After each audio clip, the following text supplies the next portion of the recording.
Assalamualaikum warahmatullahi wabarakatuh. Waalaikumsalam. Saya seorang peneliti juga dan independen ya, independen. Ya, Tono Saksono nama saya. Tono Saksono. Jadi saya mempelajari juga yang dinamakan digital image processing ya, dengan sangat intensif. Saya melakukan penelitian sampai detik ini, sampai sekarang ini saya masih melakukan penelitian. Jadi kalau saya diberi tugas untuk mengukur ya ijazah-ijazah yang ini yang punya Pak Jokowi dengan ijazah yang lain yang saya bisa membandingkan berapa ketebalan bibirnya, berapa jarak mata yang dari foto yang ada di ijazah dengan foto yang lain yang ada untuk membuktikan. Saya tentu saja tidak akan berasumsi mana yang benar mana. Kita lakukan penelitian. Saya insya Allah punya keahlian untuk itu. Baik itu pengukuran secara analog maupun secara digital ya. Analog maupun secara digital. Jadi insya Allah saya bisa membantu itu. Dan saya sangat bersyukur sekali bisa ketemu dengan beberapa sahabat yang lama gitu dengan kawan-kawan ini. Tapi intinya adalah saya siap untuk membantu menjernihkan ini. Menjernihkan ini ya. Jadi asal saya diberi bahannya, foto yang ada di ijazah dengan foto yang ada yang aslinya, kemudian kita melakukan pengukuran-pengukuran. Salah satu yang mengusik saya untuk segera datang ke sini adalah tuduhan polisi bahwa Rismond dan kawan-kawan itu sudah merubah, memanipulasi dokumen aslinya. Itu sama sekali bohong. Itu nggak benar, itu blunder. Karena image processing itu merubah itu dalam rangka image enhancement. Image enhancement itu adalah untuk memperoleh citra agar dia bisa more interpretable. Lebih bisa diinterpretasi. Itulah sudah dilakukan di dunia intelligence, military intelligence, dalam dunia forensik biomedical misalnya gitu ya.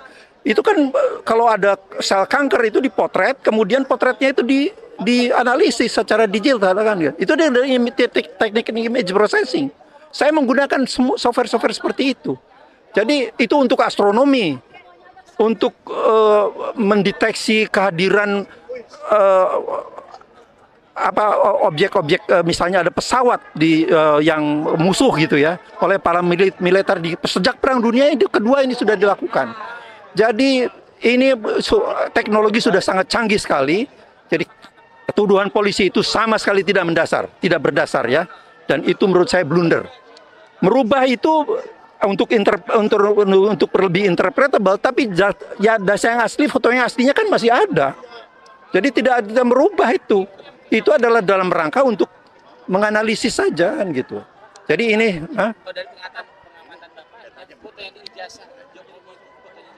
secara kasat mata bukan. Secara kasat mata bukan ya. Tapi tentu saja kalau saya harus melakukannya dengan akurat ya saya harus diberi materinya, bahannya, kemudian saya harus lakukan dengan uji. Operasi ini memang selalu berat sebelah ya Pak ya. Nah, bagaimana jika nanti tetap ditetapkan tersangka tapi tidak pernah ada bisa diteliti? Itulah yang disesalkan. Polisi dalam hal ini kok sangat tertutup gitu loh. Jadi seolah-olah apakah Anda sebagai guru seandainya ya percaya kalau Anda memberikan ujian, kemudian ada seorang siswa Anda atau mahasiswa Anda yang jawabannya betul tapi cuma satu angka misalnya X. Apa seperti itu?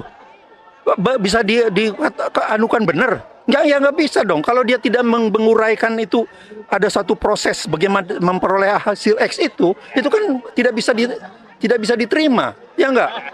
Jadi ini yang dilakukan oleh kepolisian menurut saya. Tiba-tiba hasilnya identik. Loh, mana identik itu? Prosesnya mana? Kan gitu. Itu kan harus dijelaskan pada halayak. Masa kita harus percaya aja pada kesimpulan seperti itu? Tidak bisa. Mahasiswa juga harus menguraikan kan ada metodologinya kan untuk memperoleh hasil X itu. Artinya Jokowi dan Gibran nanti setelah ini berproses akan ada terjadinya bahwa subalik kepada mereka untuk bisa dipenjara ya Pak ya? Bagaimana? Untuk bisa dipenjara nanti Jokowi dan Gibran itu optimis. Saya bukan orang ahli hukum, bukan orang ahli politik ya. Tapi saya murni adalah seorang saintis ya. Dan itu yang saya bisa sumbangkan untuk ini ya. Jadi untuk kajian itu. Jadi optimis ya Pak? Ya, tetap dong. Ya, terima kasih ya. Assalamualaikum warahmatullahi wabarakatuh.